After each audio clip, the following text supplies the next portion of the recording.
So you go into the prison systems to check the inmates for a test? Well, I used to in my other job, my portable job. Some prisons, like the state prisons, they have technologists that work there full time. But we would go in there on weekends or after hours and do x-rays. The county jails don't have x-ray units, so they send technologists around. In fact, some people that I used to work with started their own business. Really? And started doing, they quit that job. They were working somewhere else, but they started a part-time job where they picked up all the jail contracts. Because I was wondering about your safety. Oh, no, it's very safe. In fact, I preferred going to the prisons. You know, I do too. I feel like I'm home when I go in there. Well, I don't feel like that. I mean, I feel homey because I know the people there aren't really going to do anything to me because I'm there to help them. Yeah, it's, you're in the medical unit and there's always guards around, and most of the people there, they're not violent criminals. If there are, then you're going to have a lot of security. Yeah. Sometimes I go in there, these people have been in fights, and you know, you do hand x-rays or facial bones or things like that. But generally, it was just, you know, chest x-rays for positive PPD studies, you know, those little TB tests and things. So, you know, they keep an eye on that, and that's what it's for, by and large. Before the show started, we were talking for a couple of minutes about when x-rays started happening. You were telling me about how you, I don't remember exactly the words you said. But it was discovered quite by accident. 1895. 1895, exactly. Yeah, back in those days, there was a lot of interest in electronics and electromagnetism, and you had scientists all over Europe and America who were studying these things, and they had something called a Crookes tube, which was a vacuum tube, and they were... A Crookes tube? Crookes tube, and there was another tube called a Coolidge tube, but these were vacuum tubes, and I think it was the Crookes tube. There was a gentleman in England who was a photographer, and they used these glass plates that were coated with chemicals to develop the images. And of course the exposure times were very long and stuff. You'd seen those old photographs. Oh yeah. Well, he discovered with this Crookes tube, he had some coins on top one of his plates, and the Crookes tube was on for a little while in his studio, and it fogged his film plates, but he noticed that there was an image of the coins on the film.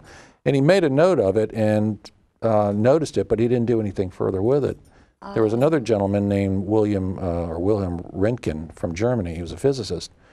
He discovered the same thing, and he decided to investigate it. And somebody said, well, what did you think about all this? What made you think of all this stuff? And he said, I didn't think, I observed. And that's what he did. And he found all these qualities and properties of x-rays that he discovered and documented. And that was his contribution. And actually, x-rays are called Röntgen rays. Röntgen rays? Yeah, named after William Röntgen. That's good. Yeah. That's really good. And then Edison Company got into it very heavily. Of course, they didn't know anything about it in those days. They called it x-ray because they didn't know what to call it. It was X-light, they called it, although you can't really see it. And so they were going around shooting x-rays. It was Edison who invented the fluoroscope, which gives you can, you know, move things around while you're x-raying it. And x-ray, there was this thing they'd look into. There are pictures of him and his assistant, Clarence Daly, looking into this box. And well, x-rays are going, but the x-rays are coming right up into their eyes, and they had no idea that this was unsafe at the time. But it was unsafe, wasn't it? Oh, very unsafe, yeah. And he started developing cataracts and got away from it. His assistant, Clarence Daly, was, I'm told, the first documented x-ray fatality because he was experimenting with it all the time. He had his hands in, he was close to it.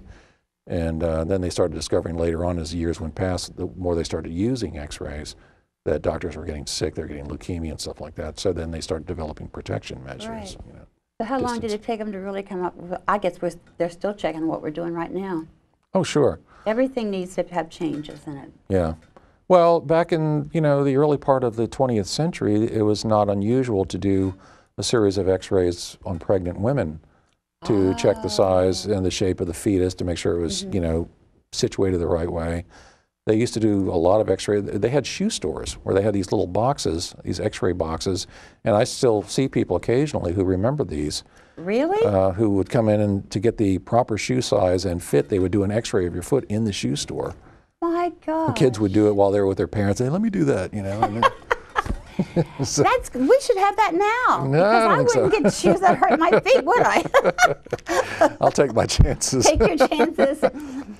What kind of, I got a question right here from you I wanted to ask you about right here. What types of jobs are available? Are the hospitals, private clinics, mobile Yeah, vans? hospitals, private clinics. You have the mobile bus, I guess? The mobile X-ray. A lot of jobs. A lot of people go into the military and get training, and there are a lot of jobs in the military, in the government. You know, working for Army hospitals like Walter Reed or NIH, places like that, doing diagnostic or MRI, anything really, MRI that's related to radiology. What is an MRI now?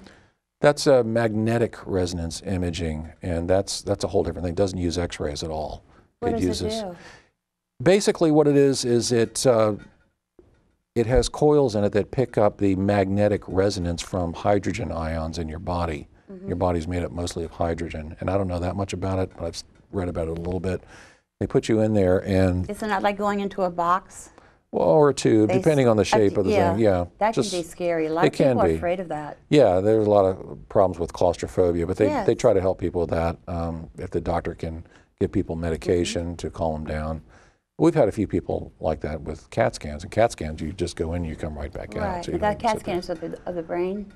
Brain, body, you know. They'll do them anywhere? Oh yeah, do Okay. them all over. But magnetic resonance is different because it doesn't use ionizing radiation like X-rays. So It doesn't use what? ionizing radiation. Ionizing? Yeah. Okay.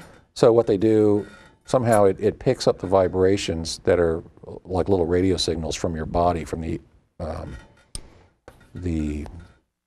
what was it?